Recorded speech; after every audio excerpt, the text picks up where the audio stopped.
Hi friends, మనమైతే ఈరోజు తెలంగాణలో ఉన్న నాగర్ కర్నూల్ జిల్లా మద్దిమడుగు గ్రామంలో ఉన్న శ్రీ శ్రీ పబ్బతి హనుమాన్ దేవాలయంకి అయితే వచ్చేసాము. Hi friends, welcome back to my channel Bunty Babli crazy vlogs 1. Friends, ఇప్పుడు మనం చూస్తున్నది అయితే మెయిన్ హనుమాన్ టెంపుల్. ఇక్కడ శనివారం మంగళవారం అయితే చాలా రష్ ఉంటది. ఈ టెంపుల్లో అయితే శనివారం మంగళవారం అయితే భక్తులైతే నిద్ర చేస్తారు. నిద్ర చేసేటప్పుడు హనుమంతుడు కలలోకి వస్తాడని వాళ్ళ నమ్మిక. ఇప్పుడైతే మనం క్యూ లైన్ లోకి అయితే వచ్చేసాము. ఇప్పుడైతే హనుమంతుడిని దర్శనం చేసుకోనికి వెళ్తున్నాము. ఫ్రెండ్స్, మేమైతే వెళ్ళిన రోజైతే రష్ అయితే లేరు. ఇక్కడ హనుమంతుడు అయితే చాలా పవర్ఫుల్. ఇంకా కొందరైతే హనుమంతుడు మాల ఇంకా దీక్షలో కూడా ఉంటారు. ఎంతో శక్తివంతమైన హనుమంతుడిని ఇప్పుడు మనం దర్శించుకున్నాము.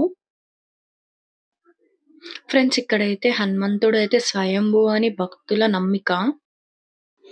జనాలైతే ఇక్కడ వాళ్ళ కోరికలు నెరవేరాల అని యాప చెట్టుకైతే ముడుపులు కడుతున్నారు. హాయ్ ఫ్రెండ్స్, ఇవాళ మేము మద్దిమడుగు టెంపుల్కి వచ్చేసాము. Come let's introduce. ఇది మద్దిమడుగు టెంపుల్ కి ఎదురుగా గజస్తంభం ఉంటుంది. ఇక్కడ హనుమాన్ గద్ద వెయిట్ లిఫ్ట్ చేశారు కదా, అది అన్నమాట.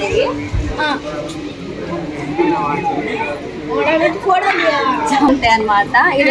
ఇక్కడ మనం చూస్తున్నట్లయితే దుని, ఈ దుని అయితే 24 గంటలు వెలుగుతూనే ఉంటుంది. ఇక్కడ చాలా పూజలు కూడా అవుతాయి. Hi friends, we are in Maddimadugu. జై శ్రీరామ్.